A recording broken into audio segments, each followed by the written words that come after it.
and I had just come back to the University of Florida after a year-long sabbatical I had earned by achieving a grade point average of just below 1.0.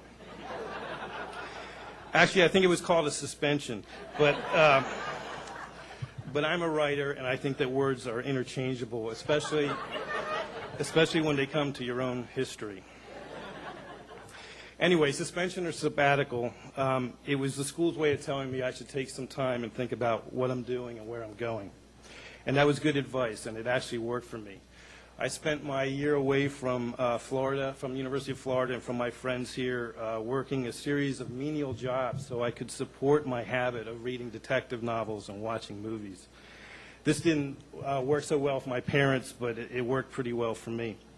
And so when I came back in winter of 1977, I had some goals and I had some ideas, and it was pretty soon after I started school again that I went over to Tigard Hall and changed my major to journalism. I decided during my sabbatical that I wanted to be a writer, and I thought journalism was the way to get there. And that's also where the library came in.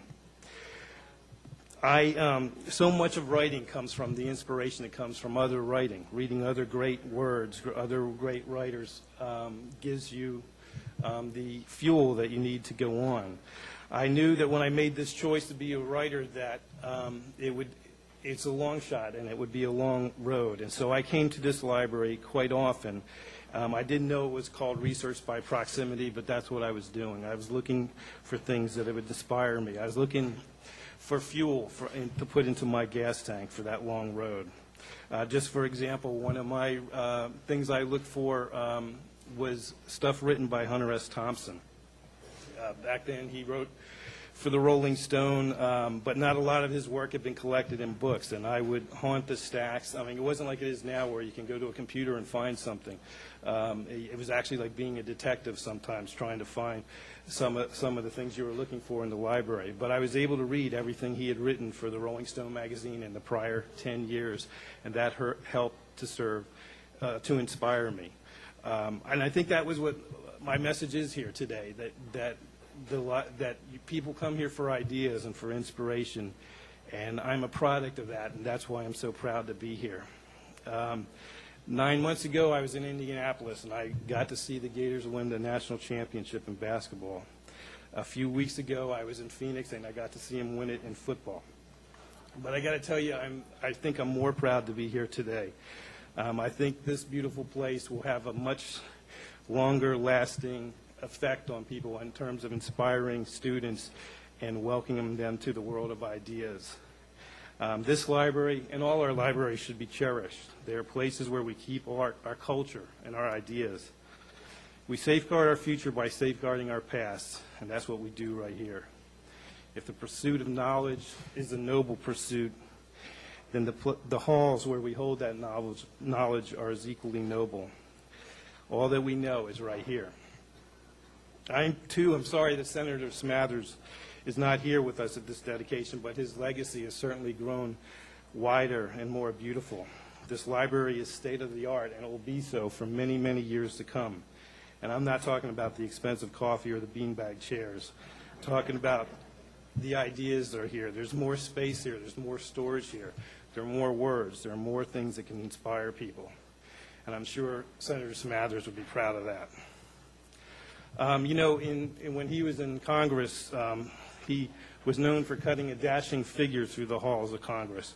And they even had a nickname for him, and I think that nickname might be appropriate for this place where we gather today. They called him Gorgeous George.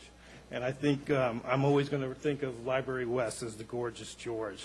It's such my wife and I, also a graduate of the University of Florida, took a tour this morning, and we were just blown away at the opportunities here, at the opulence in terms of knowledge and inspiration. I think it's easy when we discuss the library to think in big picture terms and in theories and so forth. I thought I'd end my remarks by telling you a little picture story, just the story of a personal story about one library, one small library. I told you before, or I didn't tell you before, but when I was here before in doing my research by proximity, it was because I had a prior history in the library where I knew there was inspiration waiting in the stacks. When I was 12 years old, my family moved from Philadelphia to Fort Lauderdale in July. The summers in Pennsylvania were generally warm, but they did not prepare me for the sauna-like climate I found myself dropped into in the summer of my 12th year. And my father worked for a rent-a-car company, and my mom was a bank teller. And several days a week, she would take myself, along with my 2 younger brothers, to a city park on her way to work, and she would give us money for lunch and drop us off, and then she would pick us up on the way back. And the place was called Holiday Park, and there was everything anybody could want to do there: basketball, baseball, football, tennis. Mr. Foley, you would have loved it.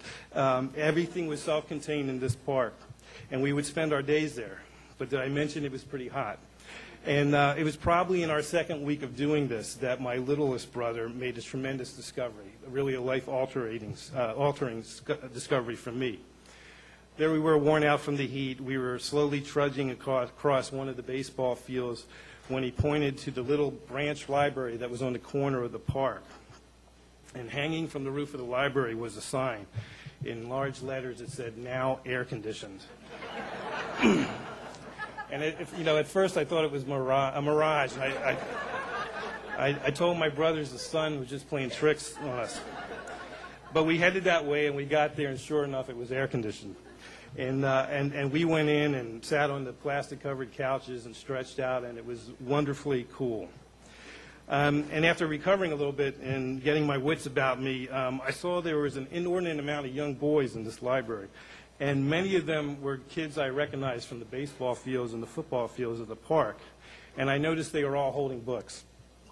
And it was then that an imposing shadow moved across my vision. And I looked up, and there was a librarian staring coldly down at me.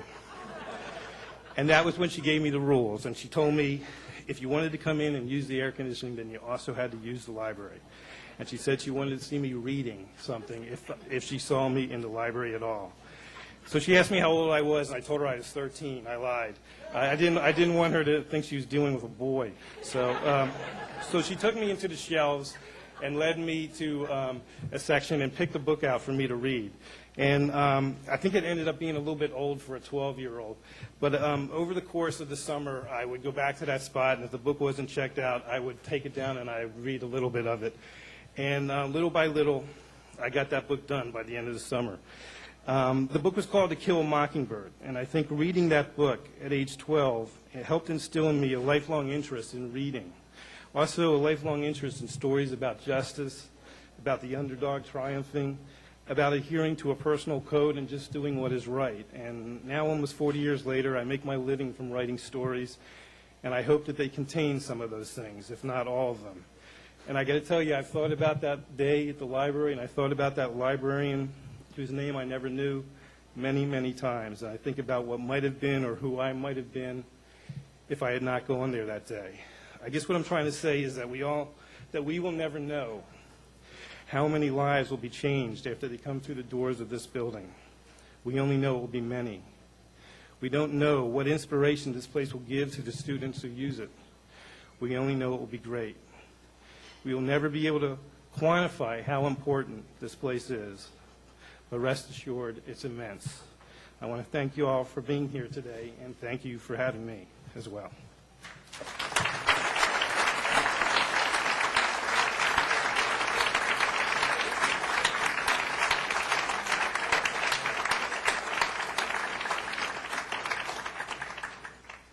Thank you, Michael. Thanks to all of you.